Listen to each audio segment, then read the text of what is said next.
Good morning students. बच्चों, कल हमने वेक्टर अलजेब्रा के बारे में बात की थी बेटा, कि हमें इस वेक्टर अलजेब्रा की जो नीड है वो क्यों है, किस वजह से हम वेक्टर अलजेब्रा को स्टडी कर रहे हैं। तो आंसर था कि 1D की प्रॉब्लम को हम सिंपल अलजेब्रा की हेल्प से सॉर्ट आउट कर सकते हैं, लेकिन जब बात आती है 2D और 3D की प्रॉब्लम्स को, तो उनको सोल्व करने के लिए हम जो कॉन्सेप्ट यूज़ करते हैं दैट इज़ वेक्टर अलजेब्रा का। तो उन प्रॉब्लम को सोल्व करने के लिए हम वेक्टर अलजेब्रा स्टडी करते हैं। तो वेक्टर क्या है इसके बारे में हमने बात की थी, स्केलर क्या होता है, टाइप्स ऑफ वेक्टर के बारे में बात की थी, टाइप ऑफ स्केलर्स के बारे में बात की थी हमने, और उसके बाद कुछ डेफिनेशंस हमने स्टडी की थी जो हमारी वेक्टर अलजेब्रा में यूज़ होती हैं, like unit vector, modulus of a vector, equal vector, unequal vector, coplanar, collinear, coinitial. In this way so we studies about the vector algebras हम पढ़ चुके हैं। अब आज के इस लेक्चर में हम स्टडी करेंगे कि जब हम किसी भी वेक्टर को किसी रियल नंबर से या फिर हम किसी स्केलर से मल्टीप्लाई करते हैं तो फाइनली जो रिजल्ट मिलता है हमें वो क्या मिलता है। और इसके साथ साथ हम आज स्टडी करेंगे बच्चों general rule for addition of vectors, किस तरह से या किस रूल से हम इन वेक्टर्स को एडअप करते हैं। और ये पूरे के पूरे कॉन्सेप्ट जो हमारा होगा आज वाला, ये आगे तक हमारा फॉलो होगा। नंबर ऑफ वेक्टर्स हमारे पास हैं, उनका जो रेजोनेंट वेक्टर है वो क्या होगा, उसका क्या इम्पैक्ट होगा, उनके बीच में एंगल्स है, यदि वेक्टर्स के बीच में एंगल है उस केस में हमें रेजोनेंट जो फाइंड आउट करना है वो किस तरह से फाइंड आउट करेंगे। तो ये सारा हम आज स्टडी करेंगे। तो जिसमें सबसे पहला हमारा टॉपिक है multiplication of a vector by a real number. बच्चों, जब भी कभी हम किसी रियल नंबर को, डिपेंड करता है कि वो पॉजिटिव है या नेगेटिव है, उसको यदि हम किसी वेक्टर से मल्टीप्लाई करते हैं बेटा, तो उस वेक्टर के मैग्नीट्यूड और डायरेक्शन पे क्या इफेक्ट पड़ेगा, ये इस बात का मतलब है। That is multiplication of a vector by a real number. तो यहां मैंने एक वेक्टर लिया, से ए वेक्टर, जिसमें एरो जो है बेटा ये हमें बताता है डायरेक्शन को, और जो लेंथ है ये डिनोट करती है किसको, दैट इज मैग्नीट्यूड को। और जो पीछे का हिस्सा है बच्चों इसको हम बोलते हैं क्या, टेल, और जो आगे का हिस्सा है इसको बोलते हैं हम head. This is tail and this is the head. अब ये वेक्टर ए है हमारे पास, whatever be the value, इसकी वैल्यू कुछ भी हो सकती है, maybe 1D 2D as well as in 3D। और जिससे मल्टीप्लाई कर रहे हैं वो रियल नंबर हमने n मान लिया। तो जब हम इस n को इस वेक्टर a से मल्टीप्लाई करेंगे तो जो नया वेक्टर मिलेगा हमें, जिसको हम बोल सकते हैं रिजल्टेंट वेक्टर, उसको मैंने लिखा r vector, and which is equal to n into a vector. So जब हम इस n को इस a वेक्टर से मल्टीप्लाई करते हैं तो हमें एक नया वेक्टर जो मिलता है बेटा, उसको हमने r वेक्टर का नाम दिया है। अब जो नया वेक्टर आया r, that is equal to n into a vector, इसका मैग्नीट्यूड और इसकी डायरेक्शन क्या होगी। तो ये इस बात पे मैटर करता है कि n जो है हमारा ये पॉजिटिव है या फिर ये नेगेटिव है। यदि ये पॉजिटिव है तो क्या होगा, और यदि ये नेगेटिव है तो क्या होगा। तो मैंने लिखा multiplication of a vector a by a real number n results into a new vector, जिसको हमने NA का नाम दिया। The magnitude of new vector becomes n times, जो नए वेक्टर का मैग्नीट्यूड होगा बेटा वो क्या हो जाएगा, n times the magnitude of given vector, whereas the direction is either same. Direction जो होगी नए वेक्टर की वो सेम भी हो सकती है और अपोजिट भी हो सकती है to that of a, depending as n is positive और नेगेटिव रियल नंबर। जैसा मैंने बताया अभी आपको, यदि इस n को हम पॉजिटिव लेते हैं से 2 3 4 5 वट एवर, और इस a से मल्टीप्लाई करते हैं तो हमें मिल गया n इंटू ए। मतलब इस जो रिजल्ट वेक्टर है उसका जो मैग्नीट्यूड है वो इस a से n टाइम्स हो गया है। अब यदि पॉजिटिव है तो डायरेक्शन सेम रहेगी, और यदि n की वैल्यू नेगेटिव है बेटा तो डायरेक्शन अपोजिट हो जाएगी। ये इस बात का मतलब है। फिर से, यदि हम किसी रियल नंबर को किसी वेक्टर से मल्टीप्लाई करते हैं तो जो नया वेक्टर मिलता है बेटा हमें, that is equal to n into a. मतलब नए वेक्टर का जो मैग्नीट्यूड होगा वो पहले वाले वेक्टर का n टाइम्स हो जाएगा। और डायरेक्शन जो होगी इस आर की वो ए वाली भी हो सकती है, मतलब सेम भी हो सकती है, और इस ए के अपोजिट भी हो सकती है। डिपेंड करता है एन जो है वो पॉजिटिव या फिर नेगेटिव रियल नंबर है। पॉजिटिव है तब तो आर और ए की डायरेक्शन सेम होगी, और नेगेटिव है तो आर जो है वो इस ए के अपोजिट होगा। एग्जाम्पल लिया हमने, a is multiply by a real number से 4, the new vector will be 4a। तो जो नया वेक्टर मिलेगा बेटा हमें वो क्या हो जाएगा, 4a हो जाएगा, which is a vector acting along the direction of a. ये आर वेक्टर आ गया और इसकी डायरेक्शन वही होगी जो ए की है, और मैग्नीट्यूड कितना हो गया, 4 टाइम्स हो गया किसका, ए का। तो यदि मैं इस छोटे से एरो को ए वेक्टर का नाम देता हूं और इसको 4 से मल्टीप्लाई करता हूं, अब जो नया वेक्टर आएगा आर, उसका जो मैग्नीट्यूड है इसका 4 टाइम्स हो जाएगा। डायरेक्शन वही रहेगी। देखो जो डायरेक्शन मैंने इसकी शो की है बेटा वही डायरेक्शन इसकी शो की है, लेकिन यहाँ पर जो लेंथ है देखें ये है, और यहाँ पर लेंथ इसका ऑलमोस्ट 4 टाइम्स मैंने शो किया है। ध्यान से देखें सभी, 1 2 3 एंड 4। तो ये 4 का मतलब इसकी जो लेंथ है ये इसकी 4 टाइम्स हो गई है। सपोज ये लेंथ 2 है तो ये 8 हो जाएगी, ये लेंथ 3 है तो ये 12 हो जाएगी, ये इसका मतलब है। और यदि n की वैल्यू को -4 लेते हैं बेटा तो मैग्नीट्यूड तो 4 टाइम्स होगा लेकिन डायरेक्शन अपोजिट हो जाएगी। तो देख सकते हैं हम दोनों की लेंथ सेम दिखाई मैंने, लेकिन यहाँ -4 होने से डायरेक्शन क्या हो गई, अपोजिट हो गई।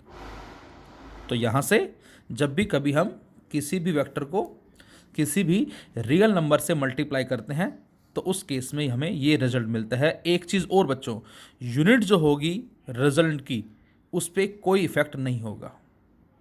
क्या बताया मैंने, there is no change in unit. इस केस में जो यूनिट होगी, मतलब जो यूनिट ए वेक्टर की है वही सेम यूनिट किसकी होगी, दैट इज आर वेक्टर की होगी, उसमें चेंज नहीं आएगा रियल नंबर के केस में। Second point, multiplication of vector by a scalar. यदि हम मल्टीप्लाई करते हैं किसी वेक्टर को किसी स्केलर के साथ तो हमें क्या मिलेगा, तो आंसर है when a vector a is multiply by a scalar then its results into new vector. तो वहां से मल्टीप्लाई होने के बाद हमें एक नया वेक्टर मिलेगा जिसको हम क्या बोलेंगे, s इंटू ए। यहाँ जो स्केलर है उसको मैंने s से रिप्रेजेंट किया, जैसे पहले केस में रियल नंबर को n लिखा था, सेम उसी तरह से स्केलर को s लिखा बेटा। So when a vector a is multiply by a scalar s then it results into new vector s a vector whose magnitude is s times the magnitude of a and it acts along the direction of a।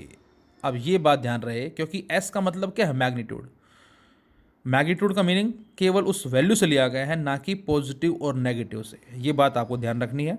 मैं बोलता हूँ -2i और एक मैं बोलता हूँ 2i, तो 2i और -2i, आई कैप क्या था बेटा, x के along unit vector, j cap क्या था, y के अलोंग, और k कैप क्या था, z के अलोंग। तो मैं बोलता हूँ -2i एंड 2i, दो अलग अलग वेक्टर्स हैं, दोनों का मैग्नीट्यूड बताओ, तो हमारा आंसर होगा 2। दोनों का जो मैग्नीट्यूड है वो हम 2 बताएंगे।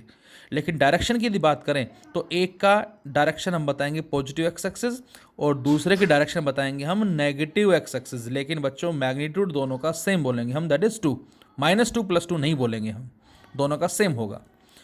सो जब भी हम कभी किसी स्केलर को मल्टीप्लाई करते हैं बेटा वेक्टर से, then it results into new vector जिसको एस ए बोलेंगे हम, whose magnitude is s times the magnitude of a and it acts along the direction of a। और इसकी डायरेक्शन वही होगी जो a की है। बट ये बात ध्यान रखनी है आपको, but the unit of s a में be different from the unit of a. पहले केस में जो यूनिट थी बेटा वो सेम थी, इस बार जो यूनिट है वो चेंज होगी। इस बार यूनिट जो बच्चों क्या होगी, दैट इज चेंज हो जाएगी। कैसे, जरा देखें हम। तो हमने मान लिया कि वेक्टर है ए जिसको मैंने 10 न्यूटन का नाम दिया। ये 10 न्यूटन का है बेटा फोर्स, तो आप इसको ए वेक्टर बोलो या इसको आप एफ वेक्टर बोलो, दोनों का जो मीनिंग है बच्चों वो क्या होगा, सेम होगा। ये जो ए वेक्टर है ये फोर्स वेक्टर को ही रिप्रेजेंट कर रहा है, दैट इज 10 न्यूटन। फोर्स को रिप्रेजेंट क्यों कर रहा है बेटा? क्योंकि ये 10 न्यूटन है and Newton is the unit of force. तो न्यूटन जो बेटा हमारी ये फोर्स की यूनिट है, इसलिए मैंने इसको एफ लिखा। यहाँ न्यूटन की जगह कुछ और होती यूनिट तो फिर हम उसको वो नाम देते, लाइक मोमेंटम है जो कि मास इंटू वेलोसिटी होता है, किलोग्राम मीटर पर सेकेंड होता, तो इसको मैं पी वेक्टर लिखता इस हिसाब से। तो फोर्स जो है ए वेक्टर जो हमने मान लिया जो कि 10 न्यूटन ड्यू वेस्ट में लग रहा है, और जो एस है that is S is the time जो कि स्केलर है 10 सेकेंड। अब हम जैसे ही इस एस को इस एफ से मल्टीप्लाई करेंगे, मतलब इस एस को एफ से या इस एस को एक से, मीनिंग दोनों का सेम है because A and F R same, तो हमें एस इंटू ए वैक्टर मिलेगा या एस इंटू एफ वैक्टर मिलेगा।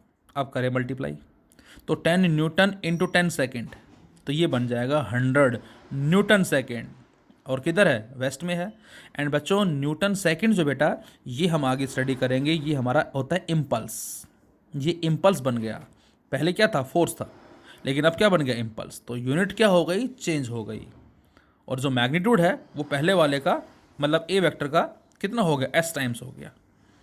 डायरेक्शन सेम रहेगी, देखो पहले भी वेस्ट है और अभी भी वेस्ट है। तो इसका मतलब पहले केस में जहाँ डायरेक्शन सेम भी हो सकती थी और अपोजिट भी हो सकती थी, डिपेंड करता है एन जो है वो पॉजिटिव है या नेगेटिव है, लेकिन इस बार बच्चों डायरेक्शन सेम होगी, पहली बात। दूसरी बात, जब हम मल्टीप्लाई करेंगे तो मैग्नीट्यूड उतने टाइम्स हो जाएगा। तीसरी बात, यूनिट जो है वो चेंज हो जाएगी, फोर्स जो है वो मल्टीप्लाई होके टाइम से इम्पल्स में कन्वर्ट हो गया, ये इसका मतलब है। तो first multiplication of a vector by a real number, second multiplication of vector by a scalar, and now we have the general rule for addition of vectors, addition of vectors जिसको हम composition of vectors भी बोलते हैं। तो resultant of two or more vector is a single vector। मैंने बताया था आपको पिछली वीडियो में कि हमारे पास नंबर ऑफ वेक्टर हो सकते हैं, इनफाइनाइट नंबर ऑफ वेक्टर हो सकते हैं, 2, 50, 100, 500, 10,000, 20,000, लेकिन उनका जो रिजल्टेंट है बेटा वो एक सिंगल वेक्टर ही होगा। कैसे बात करेंगे अभी? रिजल्टेंट ऑफ टू और more vectors is a single vector whose which produces the same effect as is produced by the individual vectors together. क्या मतलब इस बात का? इस बात का मतलब है कि जो रिजल्टेंट होगा बेटा दो या दो से ज़्यादा वेक्टर्स का, वो एक सिंगल वेक्टर होगा, और उस सिंगल वेक्टर का जो इफेक्ट होगा वो सेम होगा as produce by the individual vectors together. एक साथ मिलके जो उनका इफेक्ट होगा वो सेम होगा जो एक सिंगल वेक्टर का होगा। Now rules for addition of vector. ये वेक्टर है बेटा हमारे पास, और जैसा मैंने बताया आपको ये जो पोर्शन है पीछे वाला हिस्सा, इसको हम बोलते हैं क्या? टेल। और जो आगे जो है एरो, इसको हम बोलते हैं हेड। तो वेक्टर की ये टेल कहलाती है और ये इसका हेड कहलाता है। तो यहाँ से ये रूल हमसे क्या कहता है? तो आंसर है वेक्टर्स को जब भी हम कभी ऐड करेंगे बच्चों तो हमें क्या बात याद रखनी है? तो आंसर है this rule states that the vectors are added in such a way that head of the first vector coincides with the tail of the second vector. जब भी हम वेक्टर्स को ऐड करेंगे तो हमें क्या ध्यान रखना है कि पहले वेक्टर का जो हेड है बेटा वो किससे मैच करना चाहिए, किससे कोइंसाइड करना चाहिए? Tail of the second vector. Whose head, अब हुज हेड का किसका मतलब? And head of second vector. अब पहले का हेड हो गया, वो किससे कोइंसाइड कर रहा है? दूसरे की टेल के साथ। अब दूसरे का हेड उठाओ, head of second vector coincides with the tail of third vector. जैसे कि ट्रेन होती है हमारी, ट्रेन में एक डब्बा जहाँ ख़त्म हुआ वहाँ से दूसरा डब्बा स्टार्ट हो गया, जहाँ से वो ख़त्म हुआ वहाँ से तीसरा स्टार्ट हो गया, फिर चौथा स्टार्ट हुआ, पांचवा। तो मतलब कहने का ये है कि जो डब्बे हम चलते जा रहे हैं, एक आगे वाला डब्बा जो हो गया, आगे वाले पोर्शन को हेड का नाम दिया और उस डब्बे के पीछे वाला पोर्शन को हमने टेल का नाम दिया। तो उस टेल से कंबाइन कौन हो रहा है? उससे नेक्स्ट, उससे नेक्स्ट, उससे नेक्स्ट। तो इस तरह से हम कह सकते हैं यहाँ क्या? फिर से the head of first vector coincide with the tail of second vector and head of second vector coincides with the tail of third vector and so on. पहले का हेड दूसरे की टेल, दूसरे का हेड तीसरे की टेल, तीसरे का हेड चौथे की टेल, चौथे की टेल, और चौथे का हेड पांचवे की टेल एंड सो ऑन। अब हम जो लास्ट साइड ड्रॉ करेंगे, जो सबसे लास्ट साइड जो हम ड्रॉ करेंगे वो क्या होगी? So a single vector drawn, अब वो कहाँ से ड्रॉ करेंगे? From the tail of the first vector, जो सबसे स्टार्टिंग का वेक्टर लेके चले हैं उसकी तो टेल होगी, to the head of the last vector, और जो सबसे लास्ट वाले का जो हेड है उससे, रिप्रेजेंट्स देयर रिजल्टेंट। वो क्या करेगा? उनके रिजल्टेंट को रिप्रेजेंट करेगा, जैसे कि मैंने इस डायग्राम में दिखाया आपको। अभी ज़रा बात करेंगे हम। ये वेक्टर ए, ये बी, ये सी, ये डी, ये सारे अलग अलग वेक्टर्स हैं और डिफरेंट डिफरेंट डायरेक्शंस के अंदर हैं। तो बेटा यहाँ पर ये हो गया पहले का हेड और ये पहले की टेल, दूसरे का हेड, दूसरे की टेल, तीसरे का हेड, तीसरे की टेल, चौथे का हेड, चौथे की टेल। तो जहाँ पर पहले का हेड कंप्लीट हुआ है वहाँ पर हमने दूसरे की टेल को ज्वाइन कर दिया कुछ इस तरह से। जहाँ दूसरे का हेड है वहाँ पर तीसरे की टेल, जहाँ पर तीसरे का हेड है वहाँ चौथे की टेल। इस तरह से इसका ऑर्डर जो है वो समझा जा सकता है। अभी जरा आते हैं उसमें हम। उससे पहले बात करते हैं जरा, क्या फिर से मैं वही रिपीट करता हूँ बेटा, ये आपको ध्यान रखना है। This is the general rule for addition of vectors.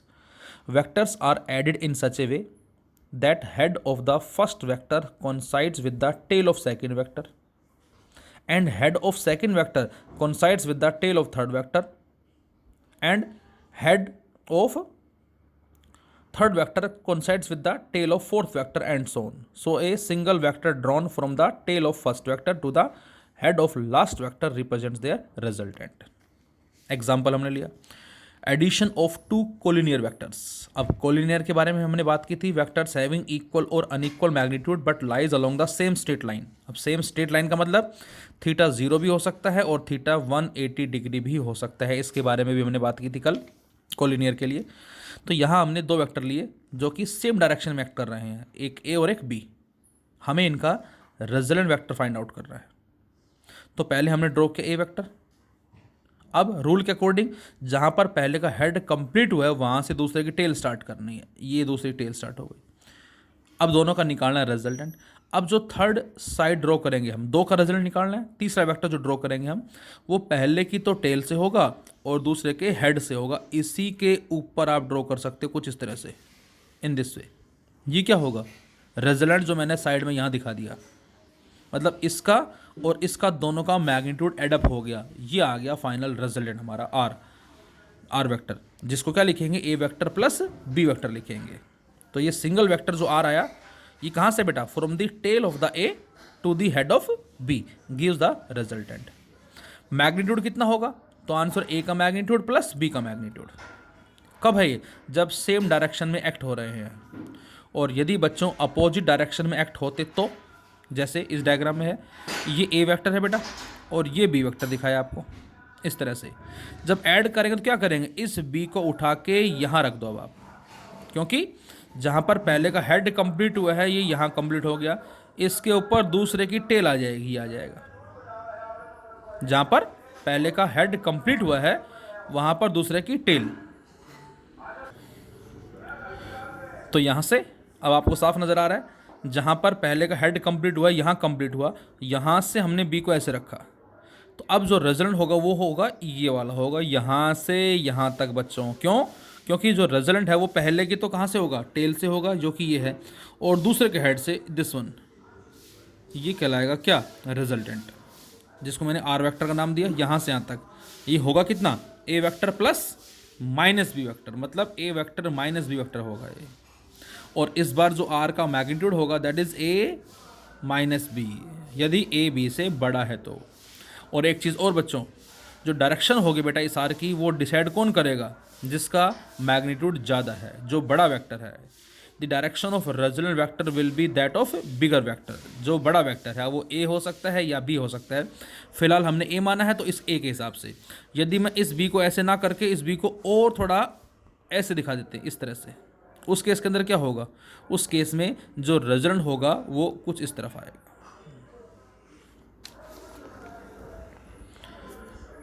First हमारा एडिशन ऑफ टू वेक्टर्स है, collinear vector, same direction. Second opposite direction. Third addition of two vectors acting at some angle. अब ये तो हमारे कोलिनियर थे बेटा, 0 और 180 degree. इसके अलावा यदि कुछ एंगल हो तो क्या होगा? Addition of two vectors acting at some angle. तो बेटा जब एंगल की बात आती है दो वेक्टर को एडअप करने के लिए, तो उस केस में हम दो मेथड यूज़ करते हैं वेक्टर अलजेब्रा में, जिसमें एक को बोलते हैं हम triangle law of vector addition और सेकंड को बोलते हैं बेटा parallelogram law of vector addition. फिर से, जब हम दो वेक्टर्स को एडअप करते हैं, कुछ एंगल पे हैं वो दोनों, तो वहाँ पर हम यूज़ करते हैं triangle law of vector addition as well as parallelogram law of vector addition. इन दोनों में से किसी को भी यूज़ करेंगे, रिजल्ट दोनों से सेम मिलेगा हमें। देखें ज़रा कैसे। तो इसमें हम वेक्टर्स को ऐड करेंगे ट्राइंगल की हेल्प से और इसमें वेक्टर को ऐड करेंगे हम पैरेललोग्राम की हेल्प से। कैसे? तो इसके लिए फिर से हमने वेक्टर ए माना and this is vector b और इनके बीच में कुछ एंगल आपको नज़र आ रहा है। अब रूल के अकॉर्डिंग जहाँ पर पहले का हेड कंप्लीट हुआ है वहाँ पर दूसरे की टेल स्टार्ट हो जाएगी। ये दो वेक्टर हो गए। अब इन दोनों का निकालना है रिजल्टेंट। तो रूल के अकॉर्डिंग जो रिजल्टेंट वेक्टर होगा वो पहले की तो टेल से होगा और दूसरे के हेड से होगा, ये कहलाएगा रिजल्टेंट। इन दोनों का ऑर्डर सेम है, इसका ऑर्डर अपोजिट है, तो this is the r vector. इसको बोलते हैं हेड टेल कॉम्बिनेशन। क्यों? क्योंकि पहले वेक्टर का हेड जो है वो दूसरे की टेल से मैच कर रहा है and this is known as head tail combination. O P Q हमने पॉइंट्स को मान लिया बेटा। ओ पी जो कि ए वेक्टर है, पी क्यू जो कि बी वेक्टर है एंड ओ क्यू जो कि आर वेक्टर है। लिखेंगे बच्चों हम हमेशा इस तरह से, r vector equal to A vector plus B vector, whatever be the condition. हमेशा हम रिजल्टेंट वेक्टर को इस तरह से लिखेंगे। लेकिन जब बात आती मैग्नीट्यूड की, तो अब मैग्नीट्यूड जो वो क्या होगा, जैसे पहले वाले केस में तो हमने क्या लिखा था, मैग्नीट्यूड ए वेक्टर का मैग्नीट्यूड प्लस बी का मैग्नीट्यूड, दोनों के मैग्नीट्यूड को एडअप कर दिया था। लेकिन इस बार ऐसा नहीं होगा। इस बार डिपेंड करता है कि इनके बीच का जो एंगल है वो कितना होगा। जैसे मैंने आपको लास्ट क्लास में बताया था कि जो हमारा इस बार जो मैग्नीट्यूड होगा आर इस वेक्टर का, वो हम निकालेंगे इस फॉर्मूले से, a square plus B square plus 2ab cos theta और इस सारे का रूट। तो ये कहलाता है हमारा रिजल्टेंट वेक्टर। लेकिन इसका जो बेटा मैग्नीट्यूड होगा वो हम इस फॉर्मूले से फाइंड आउट करेंगे, जिसमें क्या है, a square plus B square plus 2ab cos theta, मतलब ए के मैग्नीट्यूड का स्क्वायर प्लस बी के मैग्नीट्यूड का स्क्वायर प्लस 2a का मैग्नीट्यूड, बी का magnitude and cosine of the angle between a vector and b vector. तो इस फॉर्मूले की हेल्प से हम कैलकुलेट करेंगे क्या, मैग्नीट्यूड। मैं कहता हूँ थीटा की वैल्यू 0 है तो cos 0 1, तो ये बन जाएगा a प्लस बी का होल स्क्वायर और उसका रूट a प्लस बी बन जाएगा, मतलब ये यही बन जाएगा बेटा। क्यों? क्योंकि डायरेक्शन क्या है, सेम डायरेक्शन, और जब डायरेक्शन सेम होगी तो थीटा क्या हो जाएगा 0, और इस थीटा को 0 जब हम बच्चों यहाँ रखते हैं तो ये क्या बन जाएगा, a प्लस बी, वो यही बन जाएगा हमारा। अच्छा, इसमें a माइनस बी आया था हमारा। अब आप सोचें a माइनस बी कब होएगा, जब डायरेक्शन अपोजिट होगी, और जब डायरेक्शन अपोजिट होगी तो थीटा हो जाएगा 180 डिग्री एंड कोस 180 -1, और जब -1 रखेंगे तो ये बन जाएगा a माइनस बी का होल स्क्वायर का रूट, और स्क्वायर रूट से कट गया r बराबर किसके आ जाएगा, a माइनस बी। तो उस केस में जो मैग्नीट्यूड होगा रिजल्टेंट वेक्टर का वो कितना होगा, a माइनस बी। तो इसलिए हम लिखते हैं plus as well as minus. लेकिन हमें कुछ एंगल दे रखा है से 90 डिग्री, ये ए वेक्टर है, एग्जैक्ट परपेंडिकुलर बी वेक्टर है, कोसेंट इज 0, तो उस केस में रिजल्टेंट वेक्टर का जो मैग्नीट्यूड होगा वो होगा a square plus B square और उस सारे का अंडर रूट।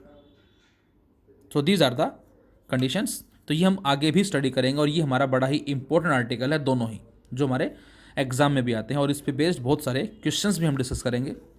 तो ट्राइंगल लॉ की हेल्प से या ट्राइंगल लॉ की कॉन्सेप्ट को यूज़ करके हमें वेक्टर्स को एडअप करना है and this is head tail combination. Resultant vector r equal to A vector plus B vector and its magnitude is this one. Second one is parallelogram law of vector addition. इसमें बच्चों हमें parallelogram को use करके find out करना है। वही same vector है फिर से जो ए और बी हमने पहले लिए थे, इसमें same as it is a और बी हैं, लेकिन इस बार हमने किस तरह से ऐड किया, देखिए ज़रा। ये ए वेक्टर हो गया, ये ए की टेल है, ये ए का हेड है, और यहीं से हमने बी को ड्रॉ कर दिया, ये बी की टेल है और ये बी का हेड है। तो बच्चों इस बार ए और बी की क्या कंबाइन हो रही है, टेल कंबाइन हो रही है, और इसीलिए बोलते हैं इसको टेल टेल कॉम्बिनेशन। जबकि पहले केस में क्या था बेटा, पहले केस में ए का हेड बी की टेल से कंबाइन कर रहा था, इसलिए इसको मैंने हेड टेल कॉम्बिनेशन का नाम दिया। लेकिन इस बार पहले का जो टेल है वो दूसरे की टेल से कंबाइन हो रही है, टेल टेल कम्बिनेशन। अब एक वेक्टर ये, एक वेक्टर ये। अब पैरेललोग्राम बनाने के लिए हमने क्या किया बेटा, इसके पैरेलल साइड ड्रॉ कर दी कुछ इस तरह से, ये ए है तो ये भी ए होगा, और इसके पैरेलल साइड यहाँ ड्रॉ कर दी, ये बी है तो ये भी हो गया। अब जरा सोच के देखें क्या ये वही कॉन्सेप्ट बन गया हमारा, इसको भूल जाए जरा, ये पहले वाला कॉन्सेप्ट बन गया, देखो O P P Q, O P P Q, ये वही बन गया सेम, ट्राइंगल लो ही बन गया। तो यहाँ से ए vector and b vector are represented by sides O P and O S. ये ओ पी और ओ एस जो है बेटा ये पैरेललोग्राम की साइड्स हैं जिसको हमने पॉइंट ओ से ड्रॉ किया है। Then r is represented by the diagonal, और जो आर वेक्टर होगा ये जो डायगोनल साइड जो रिप्रेजेंट करेगी ये होगा रिजल्टेंट। कितना होगा आर, तो आंसर है O P vector plus O S vector, लिखेंगे इसी तरह से। तो जो ओ क्यू वैक्टर है बेटा, दिस वन ओ क्यू, इसको लिखा हमने O P vector plus O S vector. अब जो ओ एस वैक्टर है कौन सा, ये वाला, क्या O S vector P Q के पैरेलल है, बिल्कुल है। तो इसका मतलब इसकी जो वैल्यू है वही सेम वैल्यू इसकी होगी। तो यहाँ से हम इस ओ एस वैक्टर को पी क्यू वैक्टर भी लिख सकते हैं, सेम मैग्नीट्यूड है और सेम डायरेक्शन है। तो O S equal to P Q, तो इस ओ एस की जगह पी क्यू लिख सकते हैं हम। ये क्या बन गया ए वैक्टर, ये क्या बन गया B vector. So R equal to A vector plus B vector, और यहाँ भी क्या था बेटा, R equal to R vector equal to A vector plus B vector, और सेम यहाँ से भी जो मैग्नीट्यूड होगा वो यही आएगा, A square plus B square plus 2ab cos theta, और सारे का अंडर रूट। तो ये दो हमारे कॉन्सेप्ट हैं जिसमें हम टू वेक्टर्स को एडअप करते हैं जो कुछ एंगल पे हैं, using triangle law of vector addition as well as using parallelogram law of vector addition. Impact दोनों से सेम मिला, रिजल्ट दोनों से हमें सेम मिला है।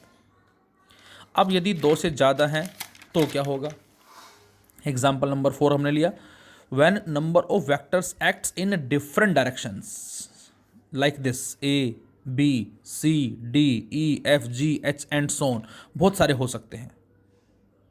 तो वही सेम, पहले का जहाँ हेड कंप्लीट हुआ है वहाँ से दूसरे की टेल स्टार्ट करेंगे, जहाँ दूसरे का हेड कंप्लीट हुआ वहाँ तीसरे की टेल, जहाँ तीसरे का हेड कंप्लीट हुआ वहाँ से चौथे की टेल, जितने वेक्टर्स हैं।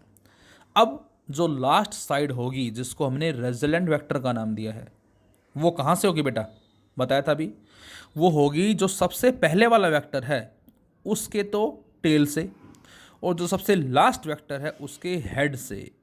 तो हम जो लास्ट क्लोजिंग साइड ड्रॉ करेंगे उस पॉलीगन को, ये पॉलीगन कहलाएगा हमारा, वो कहाँ से होगी, पहले की तो टेल से और दूसरे के हेड से ज्वाइन करेंगे, दिस इज द रिजल्टेंट।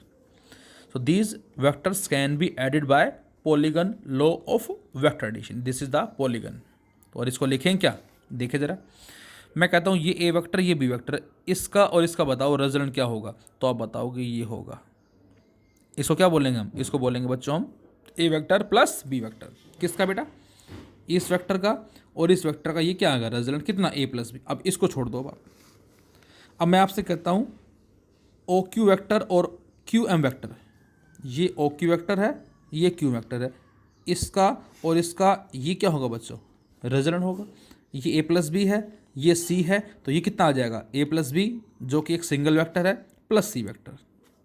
अब इसका और इसका बताओ रिजल्टेंट, इसका और इसका, ये आ जाएगा रिजल्टेंट। मतलब कहने का ये है मेरा कि इसका और इसका तो ये रिजल्टेंट हो गया, अब इन दोनों को हटा दो, इसका और इसका ये रिजल्टेंट हो गया, इनको हटा दो, इसका इसका ये रिजल्टेंट हो गया, और जब सबको एडअप करते हैं तो आंसर मिलता है R vector equal to A vector plus B vector plus C vector plus D vector. Note लिखा मैंने यहाँ एक, that is two vectors can be added only if they are of same nature. एक बच्चों बड़ी ही important बात आपको याद रखनी है कि वेक्टर्स को हम एडअप तभी करते हैं जब उन वेक्टर्स का नेचर सेम होगा। इस बात का मतलब ये है बेटा कि हम हमेशा वेलोसिटी वेक्टर में वेलोसिटी वेक्टर को ही ऐड करते हैं, ना कि फोर्स वेक्टर को। डिस्प्लेसमेंट वेक्टर में डिस्प्लेसमेंट वेक्टर को ही ऐड करेंगे, ना कि फोर्स वेक्टर को, वेलोसिटी वेक्टर को। सेम नेचर जो है वही एडअप होगा। अच्छा, इसी क्वेश्चन के अंदर जो हमें पॉलीगन लो लिया हमने, यदि ये पॉलीगन क्लोज होता कुछ इस तरह से, ए vector B vector C vector D vector E vector, और जो ई वेक्टर है वो डी से स्टार्ट होके ए की टेल पे आके ही मिल गया, अब तो ये क्लोज हो गया, तो यहाँ पर इसका इसका ये रिजल्टेंट, इसका इसका ये रेजल्टेंट, तो जो अभी हमने बात की थी, तो इस बार जो फाइनल रेजल्टेंट होगा वो क्या होगा बेटा, देख सकते हो आप, इसका और इसका क्या हो गया, ये हो गया ए प्लस बी। अब ये ए प्लस बी और ये सी, तो A plus B plus C, इसका इसका A plus B plus C plus D, और ये अपोजिट ऑर्डर हो गया। तो अब फाइनली हम बोलेंगे क्या, कि जहाँ जो रिजल्ट है वो ज़ीरो है, जिसको हम नल वेक्टर का नाम देंगे। तो ये हमारे कहलाते हैं कि किस तरह से हम वेक्टर्स को ऐड अप करते हैं, general rule for addition of vector. तो जब भी वेक्टर्स को हम ऐड करेंगे बेटा, तो उस केस में हमें देखना है कि पहले का जो हेड है वो दूसरे की टेल से कंबाइंड हो। इसके साथ साथ जब हम मल्टीप्लाई करते हैं वेक्टर को रियल नंबर के साथ, तो जो मैग्नीट्यूड होगा नए वेक्टर का वो n टाइम्स हो जाएगा। डायरेक्शन सेम भी हो सकती है और अपोजिट, डिपेंड करता है कि n जो है वो पॉजिटिव है या नेगेटिव है। लेकिन जब हम वेक्टर को एक स्केलर से मल्टीप्लाई करते हैं, उस केस में डायरेक्शन सेम रहेगी, मैग्नीट्यूड s टाइम्स हो जाएगा, लेकिन साथ साथ जो यूनिट है वो चेंज हो जाएगी।